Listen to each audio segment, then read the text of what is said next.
Bueno, buenas tardes, ¿cómo les va?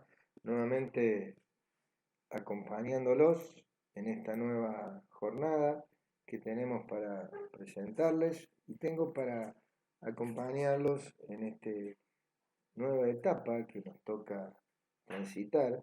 Espero que a esta altura ya podamos haber desarrollado todos los trabajos prácticos que veníamos trabajando, el trabajo práctico 1, el trabajo práctico 2 y el trabajo práctico 3 que hemos terminado la semana pasada, que tiene que ver con el reconocimiento y registro. Ustedes han trabajado con lo que hace el corte fugado, todo referente y de alguna manera tenía que ver con eh, su lugar de trabajo, su lugar de estar.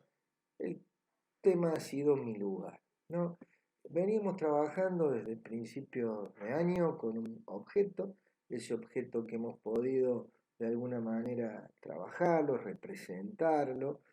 Trabajamos también con, con uno de los modelos, ustedes han elegido uno de los modelos, de estos modelos que le hemos presentado, y han podido de alguna manera trabajar con lo que hace al dibujo técnico, al dibujo expresivo, pudieron representar, o entiendo que así ha sido, por lo que hemos estado viendo en los talleres, han podido representar las vistas, los cortes, ¿no? También en los videos anteriores han podido ver que debían fotografiarlos, ¿no? Y estamos en hoy situados en una etapa, hemos hecho mucho, hemos andado mucho, ¿no? Hemos transitado la unidad temática 1, la unidad temática 2, la unidad temática 3, que es la unidad de prefiguración, y hoy, así como lo expresó el arquitecto Ferraris en su teórico anterior, comenzamos la unidad temática 4. Esta unidad temática que tiene que ver con la gráfica de proyecto, esta gráfica que tiene que ver con las entidades públicas, que tiene que ver con, de alguna manera, registrar nuestro proyecto, ¿no? Hasta el momento hemos venido trabajando con este objeto, hemos representado de manera o de varias maneras eh, el mismo, hemos hecho vistas, hemos hecho cortes, hemos aprendido a hacer vistas y cortes, ¿no? Y hoy vamos a retomar ese objeto seleccionado, elegido, ya que ustedes tenían, en base a la guía, tenían varios modelos y había que seleccionar uno de ellos y poder entender y poder de alguna manera representar y entender las representaciones, ¿no? Es importante que a esta altura del año hemos podido ya transitar muchos sistemas o varios sistemas de representación y hemos tratado de aprenderlos y hemos tratado de entenderlos, ¿no? En esta nueva guía que hoy les voy a presentar, de alguna manera el trabajo práctico número 4, lo vamos a dividir en dos partes, la parte 1 y la parte 2. En la parte 1 vamos a retomar ese modelo seleccionado, elegido, ese modelo que de alguna manera ustedes pudieron entenderlo, pudieron representarlo, ¿no? Con ese modelo pudieron trabajar con los cortes, con las plantas, aprendieron de alguna manera algunos aspectos que hacen a la representación del sistema hídrico o sistema de Monge. Y ahora vamos a hacer otro paso, ¿eh? Vamos a tratar de retomar ese objeto, ese modelo que ustedes hicieron su maqueta, que aún la deberían estar teniendo. Aprendimos a sacar fotografías de ese modelo, ¿sí? Y hoy vamos a intentar dar un pasito más. Ese paso que tiene que ver con la unidad anterior que ustedes estuvieron trabajando en mi lugar, que se llama, o la hemos denominado prefiguración. Significa que nos vamos a adelantar a algunos aspectos que debería tener ese objeto, ¿no? Ahora, al principio yo les hablaba de un objeto protoarquitectónico, ¿no? Y cuando hablamos de gráfica de proyecto, empezamos a pensar en un objeto ya arquitectónico, ¿eh? Un objeto que seguramente va a tener una determinada materialidad, va a tener determinado aberturas, cerramientos, va a ser un objeto que, así como lo veníamos diciendo, un objeto recorrible o posible de habitar, ¿sí? Con no definidas actividades, podemos decir que puede ser un lugar de recorrido, podría llegar a ser una galería de arte, un centro cultural, un pabellón. O sea, no vamos a definir de alguna manera una actividad específica, un lugar o un espacio para recorrer, pero un objeto que va a estar cerrado, va a estar contenido la actividad que se realiza interiormente. Por lo tanto, vamos a tener un trabajo que realizar y es un trabajo de incorporación de aberturas, pensar en una materialidad, ¿no? Pensar, así como les decía, de que va a estar inserto en un espacio urbano, y hemos seleccionado un espacio urbano para ustedes, y que podamos luego con este espacio urbano poder seguir trabajando en las etapas sucesivas, ¿no? Y ahora les voy a presentar la guía. Así como les decía, que voy a dividir en dos partes, la guía también está de alguna manera dividida en dos actividades, ¿no? Esto tengo que agradecerle a Martín y a Silvina que se han predispuesto a preparar la guía de trabajo práctico 4 para ustedes y la misma va a contener en la primera etapa del desarrollo que van a hacer ustedes, en una etapa de prefiguración. Es decir, vamos a tomar el modelo, ese modelo que de alguna manera ustedes seleccionaron, es un modelo seleccionado, hasta aquí ustedes tenían predefinido el objeto, ¿sí? Ese objeto protoarquitectónico que si bien tiene una escala, tiene proporciones, podía ser recorrible, ¿sí? Pero ahora le vamos a empezar a incorporar elementos para que sea habitable. Habitable significa que va a poder ser eh, para incorporar elementos, cosas que van a estar interiormente. Por lo tanto, tenemos que cerrarlo, incorporar aberturas, cerramientos, lo vamos a insertar en un espacio urbano, como les decía anteriormente, y vamos a trabajar. Acá tenemos que agradecerle a Nicolás Pedrosa, el arquitecto, que se ha tomado la molestia y ha trabajado sobre este objeto arquitectónico. Es decir, esta es una etapa, como le dijo el arquitecto Ferrari, que empieza a hacerse sentir en el espacio urbano, ¿no? Va a tener presencia ya en un espacio urbano, ¿no? Y yo les voy a mostrar acá dos modos de abordar este objeto arquitectónico, ¿no? Por un lado, un modo 100% analógico y por otro lado, de una manera trabajada digitalmente, ¿no? Este es el modelo que hemos adoptado para explicarles esta metodología y este paso que vamos a hacer. Y de alguna manera empezamos a pensar que este objeto, así como les decía anteriormente, con las herramientas que tenemos, es decir, herramientas gráficas me refiero, con, en este caso, croquis a mano alzada, ¿sí? Es decir, de manera libre, empezamos a pensar que puede tener un entorno, que puede tener vegetación, que sí, como veníamos diciendo, tiene una escala, ¿no? Y en esa escala y proporciones que tiene este objeto en relación a ese entorno, también empezamos a pensar que este objeto tiene materialidad. Materialidad significa que esos cerramientos que tenemos podemos pensar lo que tiene una cubierta de chapa, puede ser una cubierta de hormigón, puede ser paredes con revestimientos en ladrillo, en hormigón visto. O sea, hacemos todo un proceso de prefiguración para pensar que este objeto es lo más real posible, ¿no? Pensemos que en una etapa donde tenemos que de alguna manera presentarlo a este objeto, como decía anteriormente, y lo nombró el arquitecto Ferrari en su anterior teórico, lo tenemos que presentar ante la entidad, llámese municipalidad, perteneciente a la ciudad donde habitamos, donde vivimos o donde se va a realizar esta obra. Esto ya ahora lo llamamos proyecto, por eso la unidad es unidad de la gráfica del proyecto. El proyecto tiene que ver con eso, ya vamos a ver un poquito más adelante qué tiene que ver esto, así como lo nombró anteriormente, esto del proyecto, ¿no? Entonces jugamos un poco en el sentido de decir, bueno, puede empezar a aparecer vidrio, puede empezar a aparecer aberturas, pueden empezar a aparecer elementos que de alguna manera empiezan a pensarse cómo que este objeto va a poder ser real, ¿no?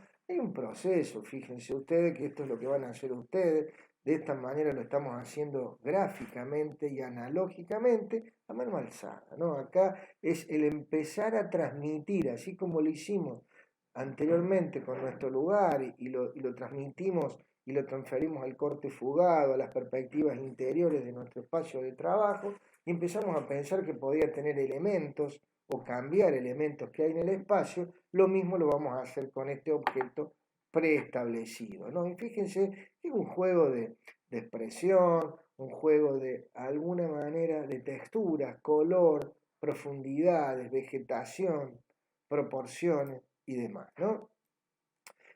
No se olviden, y esto es muy importante, que siempre tiene que estar la escala presente, ¿no? Esta escala de este objeto que, así como lo dijimos originalmente, tenía 6 metros y ustedes lo desarrollaron, es decir, siempre insistimos en que la escala humana debe estar presente porque eso es lo que nos da o les da a aquel que mira y observa el objeto, le da realismo y le da escala, le da proporción. Es decir, sin ver o leer las medidas, ese sujeto que mira, esa persona, entiende de qué se trata, ¿no? Es importante que empecemos a entender que puede haber, por ejemplo, puede haber huecos, puede haber agua, puede haber un muro sólido, un muro ahuecado, aventanamientos, ¿no? Aventanamientos, o diría yo, cerramientos. Cambio de textura, es muy importante. La textura, de alguna manera, me van a estar dando a mí lo que llamamos la sensación de que eso puede ser real, ¿no? Eso es muy importante porque eso me transmite lo que de alguna manera, fíjense ustedes, que puedo empezar a pensar que este objeto puede ser real, ¿no? Este es un proceso, y sí, es un proceso de construcción de la idea y de transmisión de la idea y de transferencia. Acá le voy a agradecer a Carlos Merlo, también profesor de la cátedra, que se ha predestinado para realizar o trabajar en esto y mostrarles a ustedes a manera de mano alzada, ¿sí? Y empezamos a ver que con todo lo que hemos aprendido, con todo lo que hemos aprendido, con todos los sistemas de perspectivas paralelas, de perspectivas eh, axonométricas, caballeras, intentar, digo yo esto de intentar, porque cada uno de ustedes probará alguna técnica, llámese de lápices de colores, acuarela, pero el trabajo es pensar e idear y tratar de mostrarnos y mostrar qué es lo que puede llegar a ser, ¿no? El hecho de que esté en un entorno inmediato, ¿no? Que tenga un contexto, ¿sí?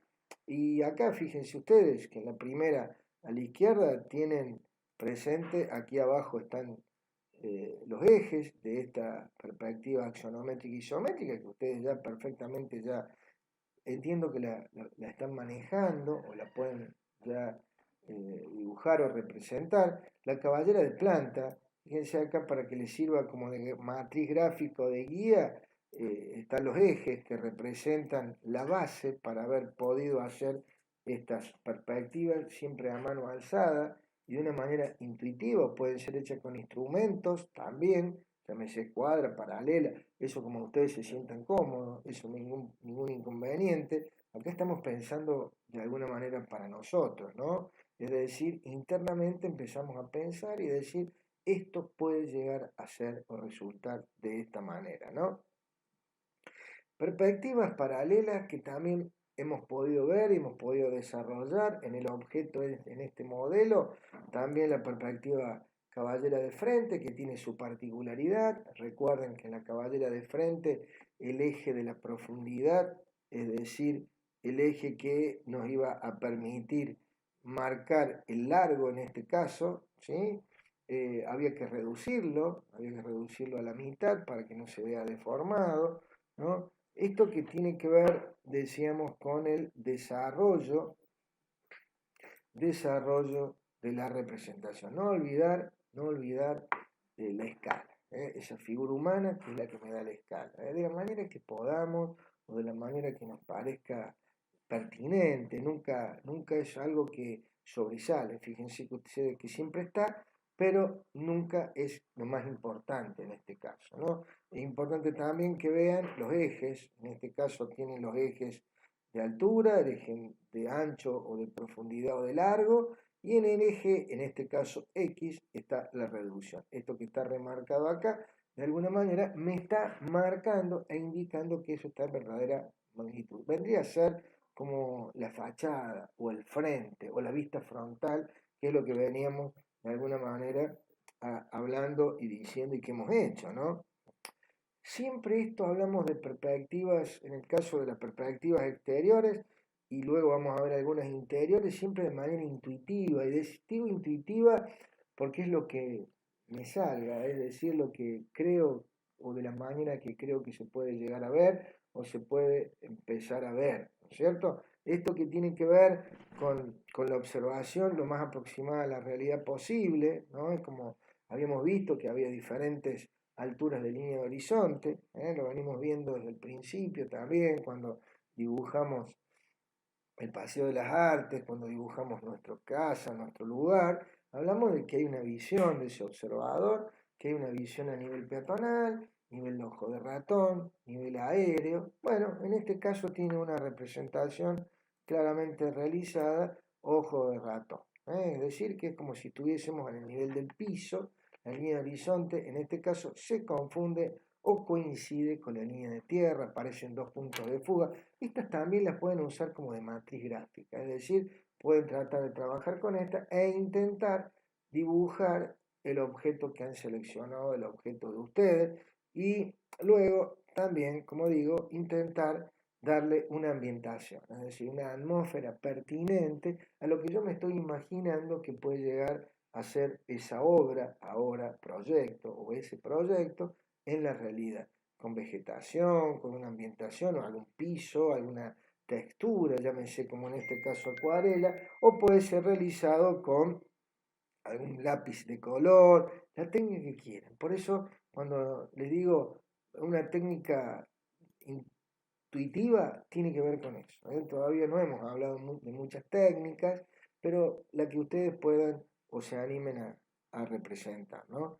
Algunas interiores, que eso también es muy importante. Recuerden que cuando trabajamos en el espacio interior de mi lugar, fijamos línea de horizonte, fijamos línea de tierra, fijamos lógicamente en función de nuestra visión, ¿no? Es decir, acuérdense cuando hablamos de la clase de fotografía que le dimos y les mostramos cómo de alguna manera había que intentar fotografiar la maqueta, hablamos de que la referencia siempre es la figura humana, por lo tanto dijimos que puede ser unos 50, puede ser unos 60, puede ser unos 70, dependiendo la persona, dependiendo el sujeto que es el que mira, o en este caso es el que dibuja mirando ese espacio, ¿no? Por lo tanto, digo, la perspectiva de fuga, hablamos que con un solo punto, la fuga, en este caso con un solo punto de fuga central, podría haber sido como el del exterior,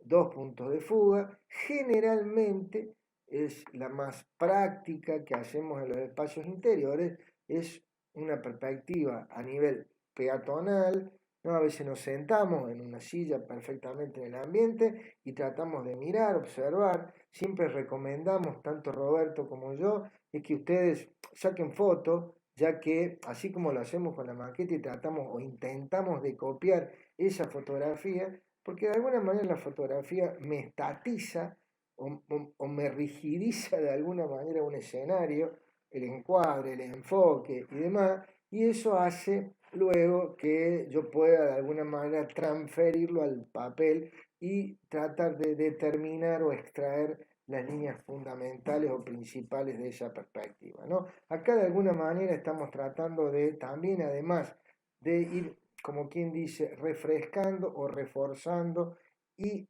recordando lo que hemos venido haciendo. A medida que el objeto va avanzando y se va complejizando, hay aspectos que hay que tener en cuenta. En el caso del registro de mi lugar, el espacio estaba, existe, ¿no? Entonces, una particularidad. En este caso, de este objeto, el objeto no existe. Por eso estamos llamando prefigurar, estamos pensando que eso puede llegar a ser así para mostrarle a alguien o para mostrarnos a nosotros mismos qué está pasando o qué papel juega esa obra o ese proyecto que estamos haciendo, ¿no?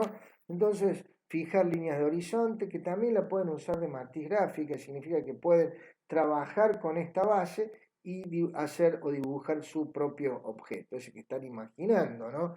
En ese espacio que estamos pensando o de alguna manera intuitivamente ideando, van a aparecer tipos de iluminación, aventanamientos, elementos que pueden estar en el espacio interior y que realmente puedan llegar a ser protagonistas, ¿no? Como esculturas, figuras humanas que empiezan a aparecer, elementos que me generan determinadas sombras, luz que ingresa desde el exterior, ¿no?